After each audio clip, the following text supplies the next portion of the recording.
ಈಗ ನಾನು ಅಡ್ಬಸ್ ಮಾಡೋದಕ್ಕೆ ವಿಚಾರನ ಇದು 6 ತಿಂಗಳಿಂದ ಅರ್ಜಿ ಕೊಟ್ಟಿದೆ. ಸಾರ್ವಜನಿಕ ಸ್ಮಶಾನ 2 ಎಕರೆ ಜಾಗ ಮಂಜೂರಾಗಿದೆ.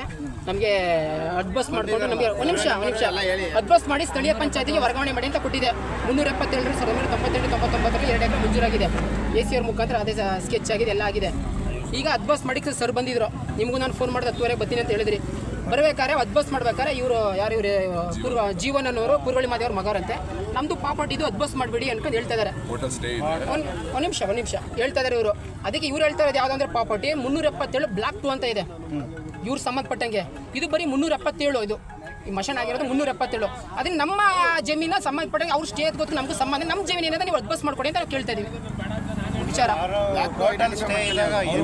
377 ಬ್ಲಾಕ್ 2 ಹೇಳ್ತಾ ಇರೋದು. ಅದಕ್ಕೆ ಸ್ಟೇ ಇರೋದು ಇವ್ರದ್ದು. ನಮ್ಗೆ ಬರೀ 377 377 ದುರಸ್ತಾಗಿಲ್ಲ ನಂಬರು. ಅದು ಪೂರ್ತಿ ಭೂಮಿ ಒಂದೇ ನಂಬರ್ ಆಗಿರುತ್ತೆ. ಹೋಡಿಯಾಗಿ ಹೊಸ ನಂಬರ್ ಬಂದ್ರೆ ಮಾತ್ರ ಆ ಪ್ರಾಪರ್ಟಿ ಬೇರೆ ಈ ಪ್ರಾಪರ್ಟಿ ಅಂತ ಹೇಳೋದು. ಒಂದ್ ಜಾಗನ ಅದ್ಬಸ್